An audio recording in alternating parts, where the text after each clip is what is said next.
As many of you know, we had technical difficulties for Kol Nidre, and so we were not able to share the Kol Nidre prayers together as we had planned, or for me to share my sermon. And we wanted to take time during this week leading up to Sukkot for the camp to record Kol Nidre and for me to record my sermon so that everyone could really be part of that experience. I know that for many people, Kol Nidre night is really a central part of their high holiday observances, and we wanted people to have that before we move to Sukkot.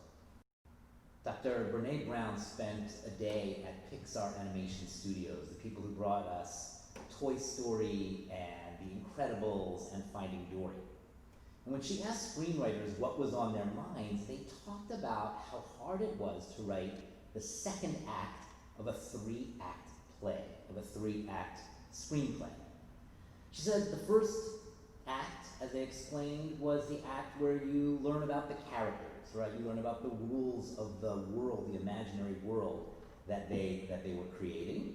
And at the end of the first act, you get the problem. And in the third act, that's when the music soars, and that's when the problem is solved and things go well. But the second act, the writers talked over and over again about how hard it was to write that second act because they created problems that their characters were not set up to be able to solve.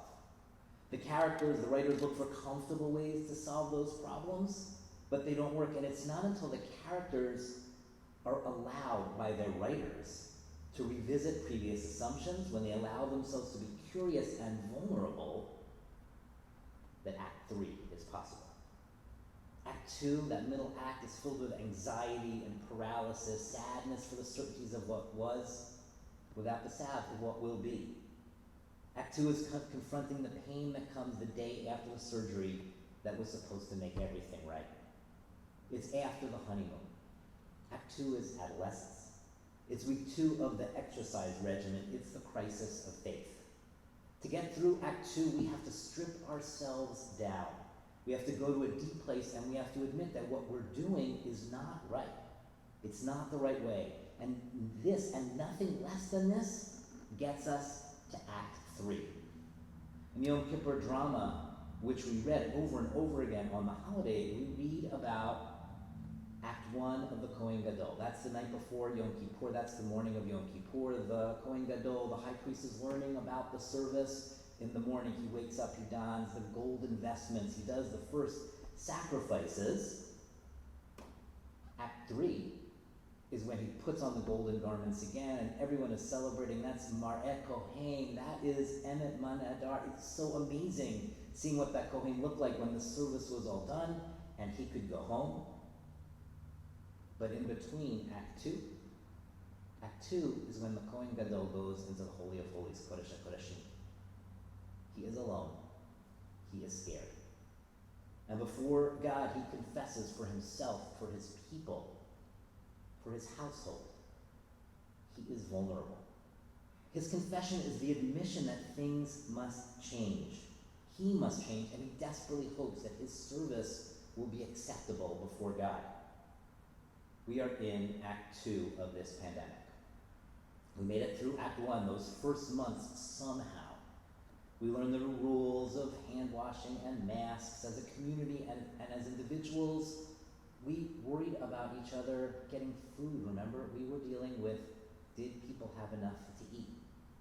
We reorganized our professional and our personal lives.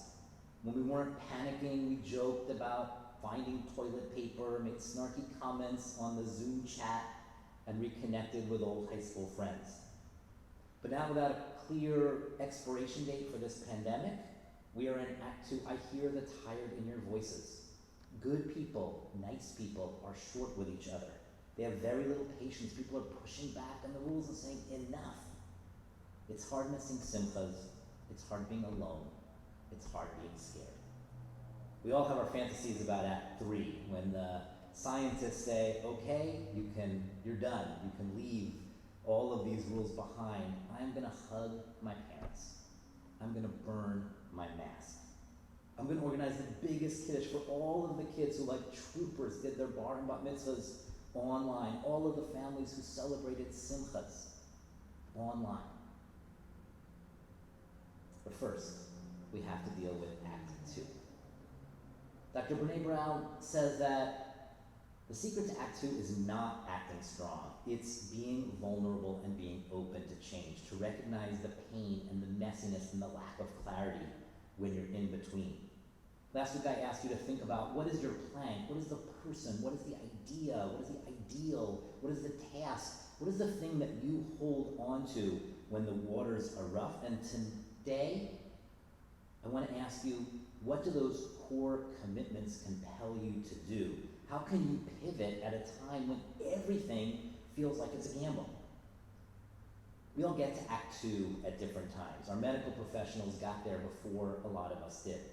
Sandra Walter is a member of the synagogue, and she's a nurse, a cardiac nurse practitioner in ICU, and she talked about what it was like being in an ICU that was completely silent. It was completely silent not because there were no patients. In fact, there were a lot of patients in that COVID ICU, but there were no visitors like there normally are, and all of the patients that night were sedated. And she had this moment of panic, thinking, how can I be a nurse in this situation? How can I care for these people when I know nothing about them? She returned to the plank upon which she built her professional life, that each patient is a person, and she had an idea. She wrote to the families, and she said, I want you to send me pictures, I want you to send me a short description about who is this person that we are caring for. And she got disposable lunch bags from the cafeteria downstairs, and she hung those descriptions all around the beds of the patients. I imagine that there was some compliance officer who was not so happy about this. It messed up the pristine look of the ICU, but she knew that this was so important. The families were so moved that somebody cared about their relative. The patients, when they came off sedation, they were so excited and heartened to be reminded that they're more than their medical charts. And the hospital workers, they were able to see these people as the people they were before they were sick. When the team learned that there was one patient who loved playing the lottery, they bought him a bunch of scratch-offs so that when he was coming off of sedation, he could recover quicker. An environmental services worker read the bio of one patient and discovered that they loved calypso music, and so he filled his phone with calypso music and brought it, and calypso music was in the ICU for a few hours. Sandra realized that in order to bring humanity back to the ICU, it would need to change. She would need to change, and the people who worked there would need to change as well. Dr. Brene Brown suggests that there's another part of our lives today where we need to adapt, where we are also in Act 2. And that is our nation's grappling with a legacy of racial injustice. Let's not shy away from the intense discomfort of this time. Over the last few months, in the shadow of this pandemic and in response to so many Black people killed, people, many of you, took to the streets in support of the idea that Black lives matter. Black Americans shared stories of the very real ways that pervasive racism is embedded in our society, how they must teach their children that the world is dangerous for them in a way that is not dangerous for others. And white Americans saw a reality that we've chosen to ignore for too long. During this time as a synagogue, we gathered and we heard Pastor Marcia Stanley of Creston Avenue Baptist Church speak about what it's like to be a pastor and a Black woman. She talked about what it was like raising a daughter and telling her daughter, don't let anyone define you by the color of your skin, by their low expectations. Pastor Stanley also spoke as the mother-in-law of a police officer at a time when police officers were all being painted with the same brush. We heard from young men who were profiled, who experienced overt and quiet racism. And during that time period, we listened as Jews of color spoke about how in our communities, as hard as we might try, people subtly or not so subtly question a sense of belonging. And all of this catapulted us into Act 2. And my guess is that many Black people feel like they've been in this act for a really long time. Life isn't a Pixar film where you're guaranteed a good ending in a few hours. Sometimes it can honestly feel more like a Shakespearean tragedy. And as a nation, we owe it to every person of color in this country. We owe it to all of our kids to move heaven and earth to get us to Act 3. Let's start with curiosity and allowing ourselves to be vulnerable. On that call with Creston, I introduced the panelists by speaking about sadness and outrage over the death of George Floyd and so many others. Pastor Stanley began her talk by gently correcting me. She said George Floyd was murdered, and I used that word purposefully. For a second I was embarrassed. Did everybody think that I was a racist? Did she think that I was a racist? But then I realized that she was speaking as a friend. She didn't call me out by name, but she did want everyone on the call to understand that to her, this was not just a death. I didn't choose to say death as a political or legal statement. The truth is, I don't think in that moment, I don't think I thought so much about the word I was going to use, but I did learn something in that interaction, that part of what we all need to do is to be open to understanding that the ways things sound can be different if you're black than if you're white. Our congregation includes Jews of color, people of color who are raising Jewish children and connected to our community in deep ways. Our neighborhood has many people of color in it. I am proud to live in a country that is diverse in so many ways. That is part of our strength. And learning about our experiences as individuals is learning about our experience as groups. The experience of friends and neighbors. It's the bedrock of building community. It's important for all of us. Part of what this moment requires of us, no matter our politics, is to let our hearts break for the unfulfilled promise of our nation and by the stories of individual people. Brian Stevenson is a black lawyer who's devoted his life to helping the poor, the incarcerated, and the condemned. He writes about his work, "My years of struggling against inequality, abuse of power, poverty, oppression, and injustice had finally revealed something to me about myself. Being close to suffering didn't just illuminate the brokenness of others, it also exposed my own brokenness." We're all broken by something, he wrote. We have hurt someone, or we have been hurt.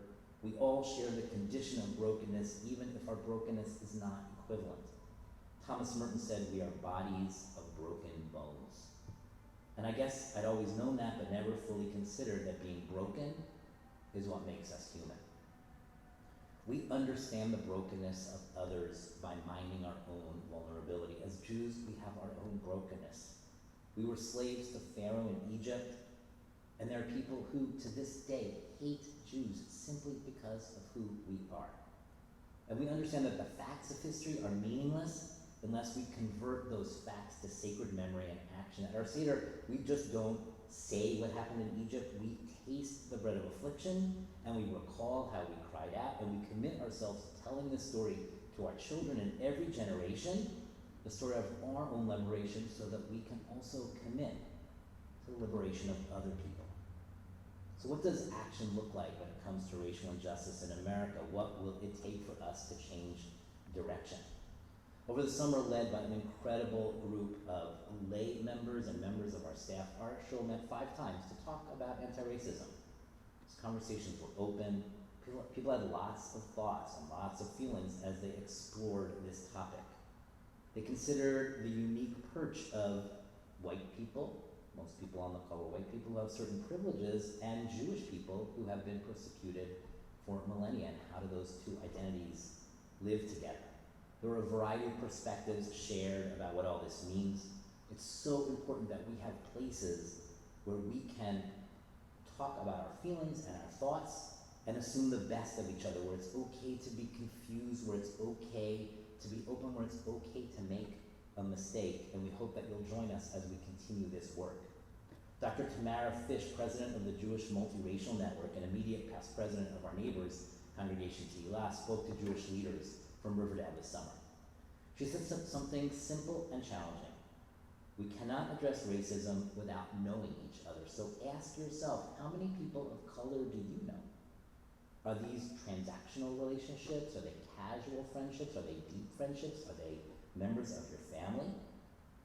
How could you deepen your connection with people of color? She notes that if you're white, you should not see these relationships as your chance to talk about race.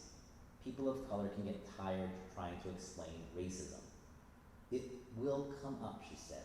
She promises. If you're in a real relationship, race will come up because it's so much a part of what's around us. And when it does, hear the words that your friends choose, feel the emotions, give them the space to talk as little or as much as they want, and avoid trying to fill in the silence afterwards. Just let their words float in the space between you and listen more than you speak. Read books about racism. Expect them to present arguments that are going to be hard to hear and perspectives that will shake you. You don't have to agree with everything you read. Ask, what is my sphere of influence and what can I do? If you're in business, take a look at your company's hiring practices and culture of diversity. If you're retired, use your time to make a difference by being active politically, volunteering, or working for organizations doing this work. Donate. Many of our teams are leading the way on a lot of this. They call out racist comments, and we should not let people off the hook when they say, oh, I was just joking. Challenge them to consider the power of words. Show up when people of color need us as they have shown up for us. Whether it's in the next months of this pandemic, this moment in considering race in America, or the in-between times that we all know in our lives, Act 2 is painful. There's no skipping it, and there's no easy passage through. There are no promises about when the redemptive ending might come. We all know in our guts the magnitude of what we face. But Act 2 is where the action is. They're the hardest scenes to write, but they're the most satisfying to recall. They're the times when we ask fundamental questions about who we are as individuals, as a Jewish community, as a nation. In Act 2, we encounter and interrogate our past to begin to envision a different future. It's where meaning and morality come together to invest each day with purpose. Act 2 is where patience, playing the long game, meets persistence in reaching important goals. Act 2 makes it possible for us to move forward together. When the Kohen Gadol left the Holy of Holies, when he left the Kodesh HaKodashim, moving to Act 3, he prayed for a year of plenty, a year of blessing, a year of economic stability, a year of good life in your presence, God, a year of dew and rain and warmth, a year of deliciously sweet fruits, a year of atonement for all our iniquity, a year of attending our holy temple, a year in which our coming and our going will be blessed. Ken Yehi Ratzon, may this be God's will. May we all be sealed for a good and sweet